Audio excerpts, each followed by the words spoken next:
Et je vais traduire brièvement 2-3 versets dont on a besoin pour notre paracha qui commence le 4e des Chumashim. Ve'ele toldot Aaron u'Moshe beyom diber Adonai et Moshe be'ar Sinai ve'ele shemot bnei Aaron הבכור נדב ואביהו אלעזר ואיתמר אלה שמות בני אהרון הכהנים המשוחים אשר מילא ידם לכהן. Alors le troisième chapitre, je suis là, je commence le troisième chapitre de Bamidbar. Ce troisième chapitre parle de la descendance de Aaron et de Moshe. Ve'ele toldot Aaron ou Moshe.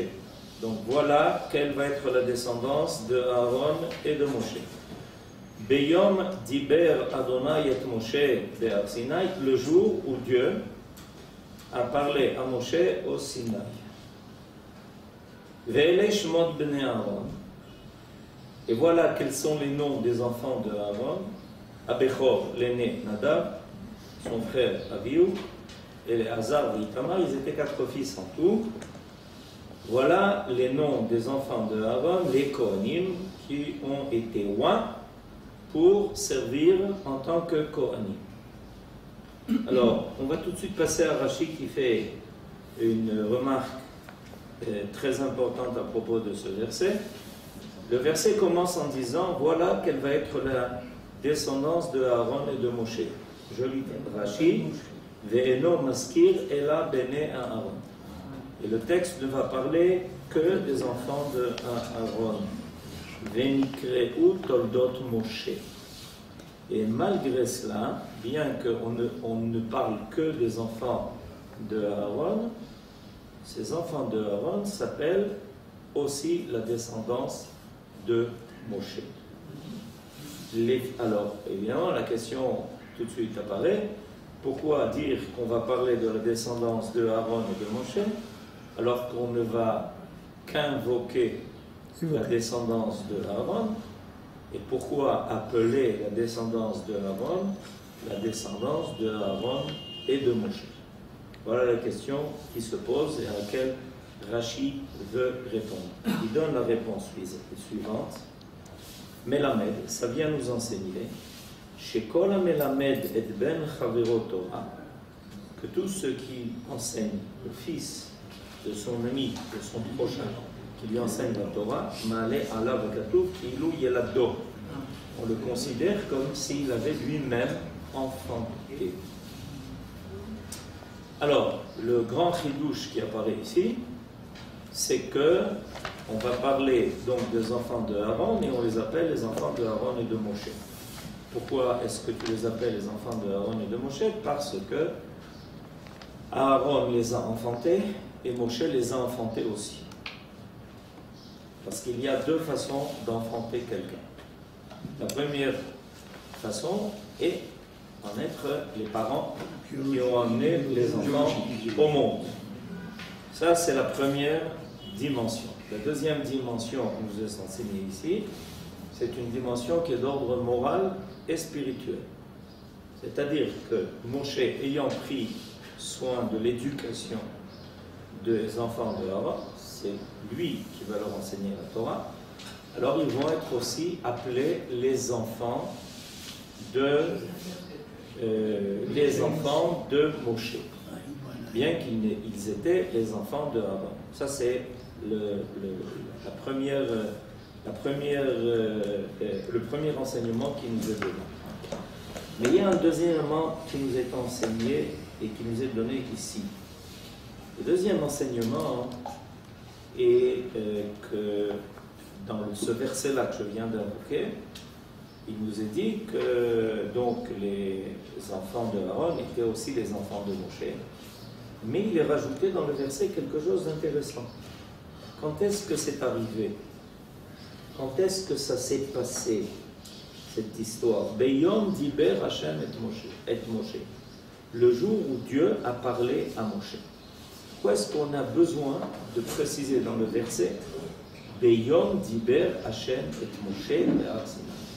Quand est-ce que tout ça s'est passé? Quoi? Est-ce que je viens de te dire? Ça s'est passé le jour où Moshe a reçu de Akadosh Baruch Hu sa prophétie au Sinaï. Alors je lis le deuxième Rashi, Na'asu elu atoladot shelo. C'est-à-dire, quand est-ce que l'on peut dire que les enfants de Aaron sont aussi les enfants de Moshe? À partir du moment, c'est très précis, à partir du moment où Dieu s'est révélé à Moshe au Sinaï. C'est marqué en couplet, Beyom diber Hashem et Moshe. Pourquoi est-ce qu'on a besoin de préciser ça? Quelle Torah Moshe aurait-il enseigné avant qu'il ne reçoive la Torah de Akadosh Baruch Hu au Sinaï? Pourquoi est-ce qu'on a besoin de préciser qu'à partir de quand je peux attribuer à Moshe les toladot de Aaron, si ce n'est pas au moment où Moshe a commencé à leur enseigner la Torah? Et à partir de quand Moshe a-t-il commencé à leur enseigner la Torah? À partir du moment où Moshe a reçu la Torah au Sinaï. Ça paraît quelque chose d'évident. Alors, réécoutez maintenant tout le verset et vous apercevrez que la Torah est en train de nous dire quelque chose auquel on n'a peut-être pas fait attention et qu'il est important de remarquer. Ve'ele toldot Aaron Moshe, beyom diber Adonai et Moshe, be'ar Sinai. Je traduis littéralement le texte parce que c'est précisément la traduction littérale qui va peut-être nous faire découvrir quelque chose de nouveau. Voilà les générations de Aaron et de Moshe le jour où Dieu a parlé à Moshe au Sinaï. C'est pas ce jour-là que les enfants de Aaron sont nés, et à partir de là, effectivement, Moshe va commencer à leur enseigner, comme d'ailleurs il va enseigner à tout Israël, à partir du moment où il aura reçu la Torah. C'est quoi dit dans ce même verset, Ve'ele toldot Aaron ou Moshe? On a compris, c'est parce que Moshe leur a enseigné la Torah. Quel jour? Beyom diber Hashem et Moshe be'ar Sinai. C'est ce jour-là que ça s'est passé. Et qu'est-ce qu'il y a eu ce jour-là? Alors, pour comprendre ça, vous allez voir de quelle dimension on est en train, quelle dimension on est en train d'approcher. Il faut se rappeler qu'il y a un livre dans la Torah qui s'appelle Sefer HaToladot. C'est quoi le Sefer HaToladot? Oui, je n'ai pas demandé la traduction. Je dis quel est le livre qui est le Sefer HaToladot. Non, non, c'est le livre de Bereshit. Le Bereshit s'appelle le livre des Toladot. Pourquoi le livre de Bereshit s'appelle le livre des Toladot? Parce que là-bas, on va commencer à nous faire découvrir quels vont être les engendrements. Le Chumash Bereshit et le Chumash des engendrements. C'était l'étude préférée de Manitou Zichrono Livracha, d'enseigner le Sefer HaToladot.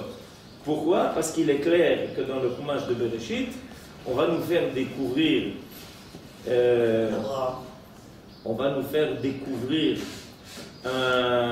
une créature très particulière qui s'appelle l'homme,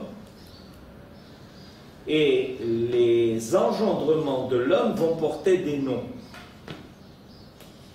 C'est le seul, il n'y en a pas d'autre.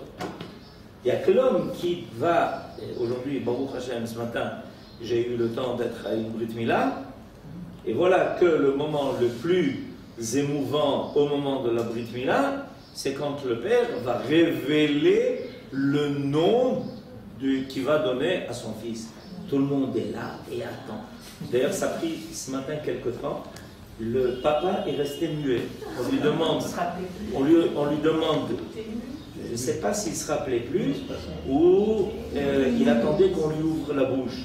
Hashem sefatay tiftach ou fi yagid teilatecha. Parce que ce moment-là précis où le père ouvre la bouche pour dire le nom de son fils, en réalité, c'est le nom qu'on lui a mis dans la bouche.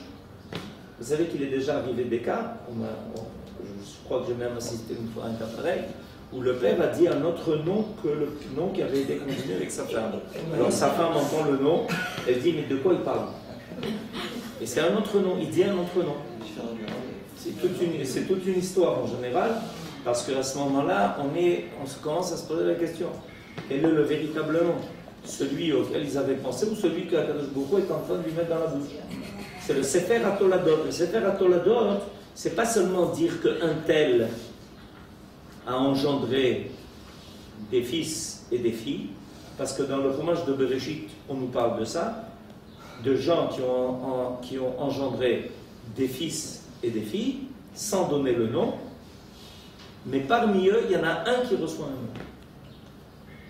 Regardez à nouveau le Chumash de Bereshit, et vous apercevrez qu'à chaque génération, on nous dit qu'un tel, il a engendré une personne, un fils ou une fille qui porte le nom, et à part ça, Banim ou Banot, Banim ou Banot, Banim ou Banot. Mais quel est leur nom? Ça, on ne te donne pas. Ce n'est pas l'essentiel de la généalogie. L'essentiel de la généalogie, c'est celui qui va recevoir un nom. Et le nom, il a toujours une signification, évidemment. Le Chumash Bereshit et le Chumash HaToladot. C'est-à-dire, comment petit à petit, dans le monde que Dieu a créé, se met en place une humanité qui transporte quelque chose. Un nom, c'est transporter quelque chose. On transporte quelque chose par le nom qui est donné. Et il est clair que quand on entend le nom de l'enfant, on va tout de suite demander au père, pourquoi tu lui as donné tel nom? Pourquoi tu l'as appelé comme ça? Pourquoi tu ne l'as pas appelé autrement? D'accord? Alors, c'est donc connu, c'est celui qui est connu comme le Sefer HaToladot. Le mot Toladot, en hébreu, il a une signification de plus. À part vouloir dire les engendrements, le mot Toladot veut dire quelque chose de plus. Quelle est la signification du mot Toladot en hébreu? L'histoire. Toladot, c'est l'histoire. Si on veut dire l'histoire en hébreu, on parle de Toladot. Pardon? Toldot Am Israël. Toldot Am Israël. On étudie Toldot Am Israël, comme dit Daniel. C'est le nom officiel de ce métier. Connaître Toldot Am Israël. Toldot Bait Sheni. Quelle était l'histoire de l'époque du deuxième temps? On apprend l'histoire de Toldot Bait Rishon, Toldot Bait Sheni, Toldot Am Israël, Toldot Am Israël Bait Achadasha. On apprend les Toladot. Alors, on a déjà deux significations au mot Toladot. C'est important de s'en souvenir. La première signification, c'est les engendrements. Un tel met au monde un tel. Un tel a un tel pour père, grand-père, etc. Évidemment, ça va devenir très, très focalisé à partir du moment où on va commencer à aborder l'histoire de nos ancêtres et de nos mères. Toldot Avraham. Toldot Avraham, Toldot Yitzhak, Toldot Yaakov. C'est les engendrements. Mais l'homme, en engendrant des enfants, il engendre en même temps l'histoire. Par qui va faire l'histoire? Ceux qui vont être engendrés. C'est-à-dire que, vous comprenez pourquoi finalement ça porte le même mot? C'est que par hasard, on ne s'est pas trompé. On ne s'est pas trompé. Quand on a appelé ça Toladot, on ne s'est pas trompé. En engendrant tel ou tel type d'individu, ok, quand Yitzhak et Rivka vont engendrer Yaakov et Esav, Rivka comprend tout de suite quelque chose de très très très particulier qui se passe avec elle. Quand elle comprend qu'elle a des jumeaux, elle va demander aux prophètes de l'époque, mais quelle va être leur histoire? Elle va s'adresser aux prophètes et elle dit, mais quelle va être leur histoire? Quelle va être l'histoire de ces jumeaux? Et le prophète lui révèle. Il lui dit, sache une chose, ceux qui sont en toi maintenant, dans tes entrailles et qui se disputent déjà là-bas, ils vont se disputer pendant pas mal de temps. Ça va prendre quelques milliers d'années, et on espère qu'à la fin des temps, ça s'arrange. et il lui révèle l'histoire des engendrements de ce que Yitzhak, son mari et elle vont amener au monde. Donc le mot Toladot, c'est d'une part les engendrements au sens le plus simple, c'est quelle est la filiation d'eux, mais en même temps, il faut savoir qu'à chaque fois qu'on met quelqu'un au monde, on est en train d'engendrer aussi l'histoire. Parce qu'il est clair qu'après nous, qui est-ce qui va prendre la responsabilité de ce qui va se passer dans le monde? Ben, ceux qu'on a engendrés. Vous avez compris? C'est clair. Voilà. Alors ça, ça c'est déjà le deuxième niveau. Eh bien, on est dans notre paracha invité à suivre le troisième niveau. Et qu'est-ce qui est en train de nous être dit? C'est que, à partir de la révélation de Dieu au Sinaï, il y a une troisième dimension de Toladot. Voilà ce qu'il nous est dit. Et c'est marqué en toutes lettres. Vele Toldot Aaron ou Moshe. Vous entendez? Toldot. C'est dit en toutes lettres. Voilà quels vont être les engendrements de Aaron et de Moshe. Les engendrements de Aaron, j'ai bien compris. Nadav, Avihu, Eleazar et Itamar. J'ai bien compris. Mais quand tu parles des engendrements de Moshe, tout de suite la question se pose. Mais on ne va pas parler des enfants de Moshe. Ce n'est pas des enfants de Moshe qu'on va parler. On va parler des enfants de Aaron. Alors pourquoi tu appelles ça les Toladot de Moshe? Parce que Moshe fait apparaître dans le monde une troisième dimension de Toladot. Et c'est quoi cette dimension? La transmission. Non, pas du tout. Celle qui enseigne. Celle qui enseigne. Les Toladot des enseignements. Chazak ou Baruch. Les Toladot des enseignements. La Keuna, tu nais d'un Kohen, tu es Kohen. L'affaire est terminée. Mais l'enseignement, c'est ça le chidouche. Le chidouche, c'est qu'on va attribuer les enfants de Aaron à Moshe. Alors on dit, mais attends, c'est pas les enfants de Moshe, c'est les enfants de Aaron. On a bien compris. Alors pourquoi tu les appelles les Toladot de Moshe? Parce que Moshe vient nous enseigner qu'en même temps que les engendrements au niveau personnel, physique, où on a des enfants, il y a aussi l'engendrement de l'histoire, mais il y a aussi l'engendrement de la Chokhmah, de la Torah divine qui doit accompagner les engendrements de l'homme et les engendrements de l'histoire. Et quand est-ce que ça s'est révélé? Beyom diber Adonai et Moshe be'ar Sinaï.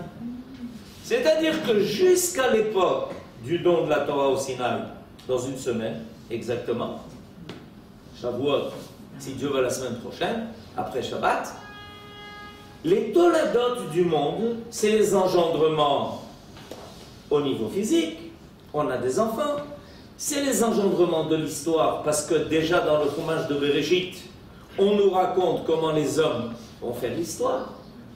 Mais là, tout d'un coup, apparaît quelque chose de plus. Qu'est-ce qui apparaît de plus? Sache que l'histoire du monde va être menée aussi par les Toladot de la Torah, par les Toladot de la Chokhmah. Et ça, Moshe Rabbeinu prend sur lui cette responsabilité. Quand il va enseigner la Torah aux enfants de Aaron, les enfants de Aaron ne sont plus seulement les enfants de Aaron, ils sont aussi les enfants de Moshe. À quel niveau? Ben, au niveau de la Chokhmah, au niveau de la Torah. Parce que l'apparition de la Torah dans l'histoire des hommes, c'est un engendrement. Si on se contente d'un engendrement qui n'est que physique ou historique, seulement dirigé par l'esprit de l'homme, ses bons vouloirs, ses intentions qui sont des fois bonnes, et pas toujours, alors il n'est pas évident que l'on puisse arriver finalement à l'aboutissement heureux des Toladot. Quand Akadosh Baruch Hu, il a créé son monde, il a voulu ces Toladot. C'est marqué en toutes lettres dans Bereshit. Mais il a voulu que les Toladot soient non seulement des engendrements donne des engendrements d'histoire, mais des engendrements qui font progresser le monde vers quelque chose qui correspond au projet divin. Et quand c'est apparu, à quel moment? C'est apparu au moment où la Torah se révèle dans le monde. Quand Akadosh Baruch Hu fait cette révélation au Sinaï, il est en train de dire, les enfants, jusqu'à présent, vous avez constaté ce que l'histoire, sans la présence de la Torah, vous voulez que je vous raconte l'histoire? Sans la présence de la Torah, je vous raconte ce qui s'est passé avec Caïn, je vous raconte ce qui s'est passé avec les mers, je vous raconte ce qui s'est passé avec le Maboul, je vous raconte ce qui s'est passé avec la tour de Babel, je vous raconte ce qui s'est passé à Sodome et Gomorrhe. Vous voulez que je vous raconte? Vous avez compris ce que sont les Toladot sans la Torah? Alors à partir de maintenant, du moment où la Torah va se révéler, dans cette équation des Toladot, doit apparaître obligatoirement la Torah. Si la Torah n'accompagne pas les Toladot de l'homme, c'est des Toladot qui peuvent amener à de graves échecs. La Torah n'étant pas présente, il n'y a pas quelque chose, il n'y a pas ce paramètre divin dans l'histoire des hommes. Le monde ne peut pas réussir sans qu'apparaisse aussi, forcément, obligatoirement, ces Toladot. Et là, tout d'un coup, on nous fait une grande révélation, que les enfants de Aaron vont s'appeler les enfants de Moshe. Mais ça ne va pas s'arrêter là. Dans le Kriyat Shema, Veshinantam levanecha, qu'est-ce que dit Rashi? Vous savez ce que dit Rashi? Veshinantam levanecha. Levanecha, c'est tes élèves. Non, mes élèves, il y a marqué levanecha. Veshinantam levanecha, tu enseigneras à tes fils. D'accord? Dit Rashi, tes élèves. Comment mes élèves? Mes fils. Tes élèves. Comment? Mais c'est qui? C'est les élèves, c'est pas les enfants. Si, c'est des enfants. Tes élèves sont tes enfants. C'est ça aussi les Toladot. Les Toladot, c'est pas seulement cette capacité de mettre au monde des hommes et de les laisser livrer à eux-mêmes pour essayer de mettre en place une histoire qui va réussir ou échouer. Les Toladot doivent obligatoirement être apparus des Toladot de la Chokhmah. Et c'est pour ça que la Torah, c'est une naissance. Il n'y a aucune génération sans une nouvelle dimension de la Torah. Il n'y a aucune génération. À chaque génération apparaît une Torah qui est ancienne, nouvelle. Elle est ancienne parce qu'évidemment il y a une transmission, parce qu'évidemment il y a une tradition, mais elle est nouvelle. Elle doit accompagner la nouvelle naissance de cette génération, du monde tel qu'il est aujourd'hui. Et la Torah doit évidemment apporter son éclairement sur ce qui est en train de se passer, sur ce qui est en train de se faire. C'est ça qu'on attend. Quelle est l'attente? L'attente que les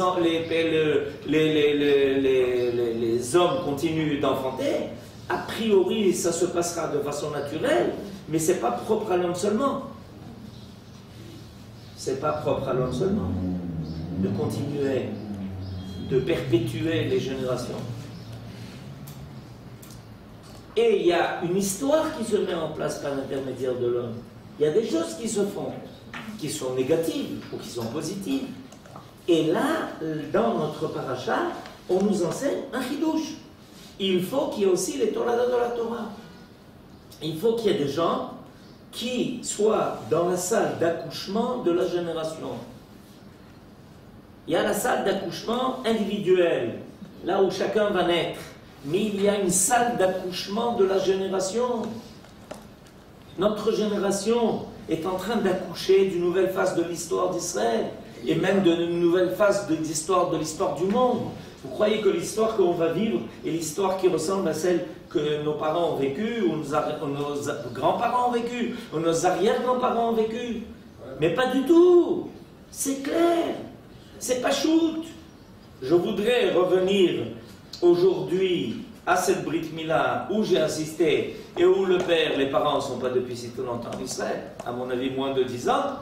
Ils ont donné un nom à leur garçon qui n'a jamais, je ne me rappelle pas avoir entendu ce nom, un nom typique hébraïque, Yochai, ça n'existait pas avant, on ne donnait pas ce nom-là.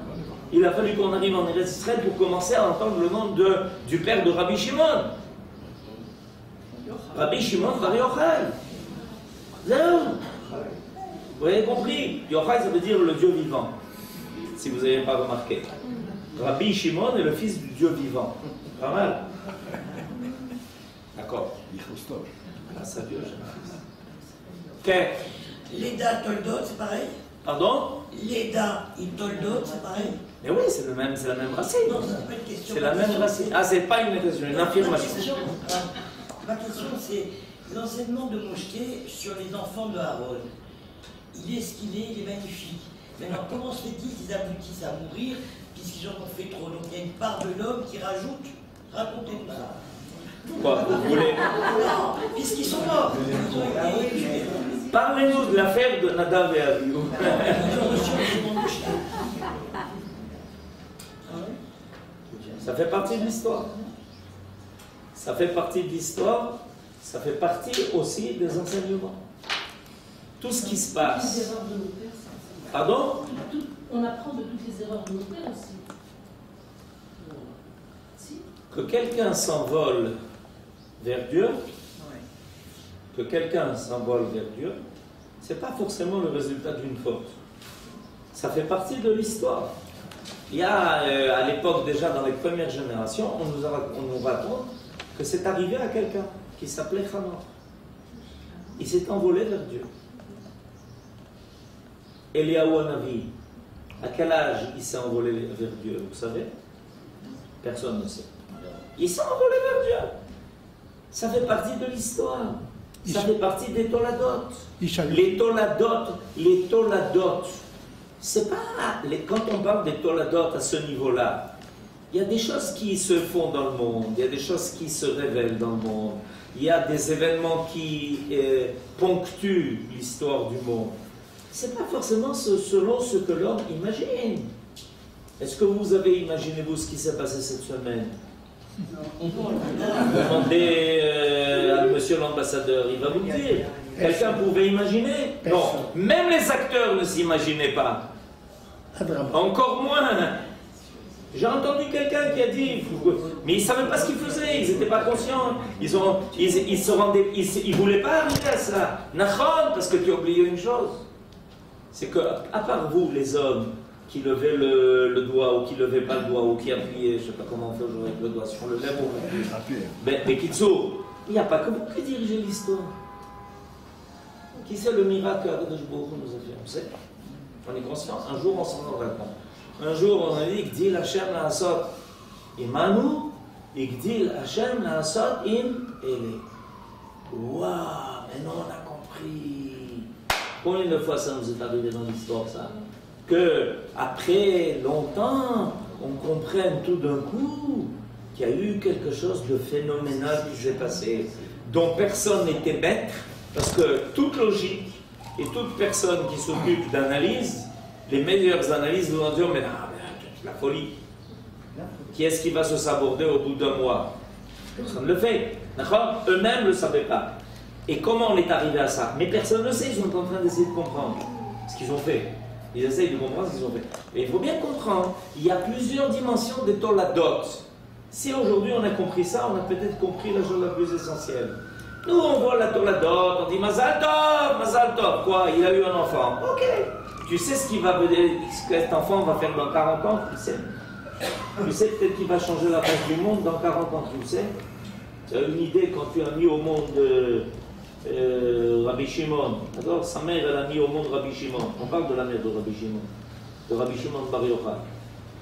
Est-ce qu'il s'imaginait, est-ce qu'il savait que Rabbi Shimon, il amènerait 400 000 personnes à Méron le jour de sa naissance? Quelqu'un leur a dit, vous savez, dans 2000 ans, votre fils, il amène 400 000 personnes, alors qu'il y a 2000 ans, il est déjà plus...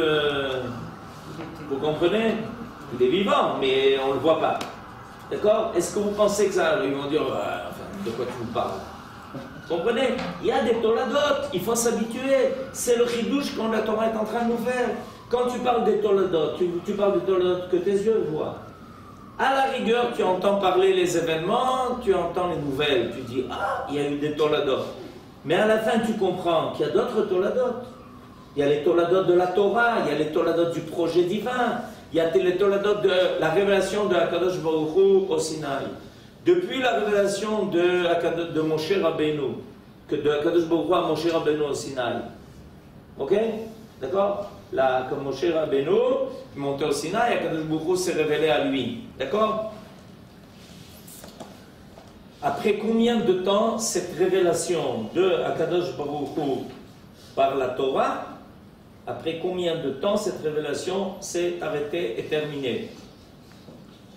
Jamais. Jamais. בדיוק. אשר בחר בנו מכל העמים ונתן לנו את תורתו, ברוך אתה השם, נותן התורה au présent. Ya Habibi. Ça s'arrête plus, c'est fini.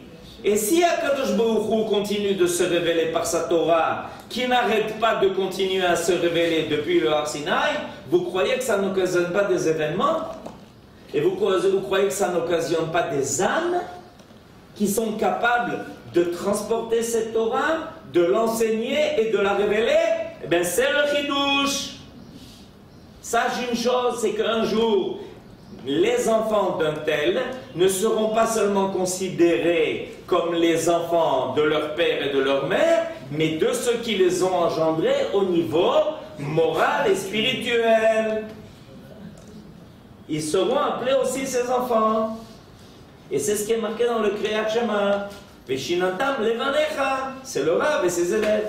Ça s'appelle Veshinantam levanecha. Nous dit Rachid, de là on apprend que le Rav est appelé Av, c'est-à-dire le père, et que les élèves sont appelés les enfants, Veshinantam levanecha. Zéro. Et à chaque fois qu'on a étudié d'un tel ou d'un tel Rav, eh bien on sait que ce Rav était pour nous un Av. Shabbat Shalom.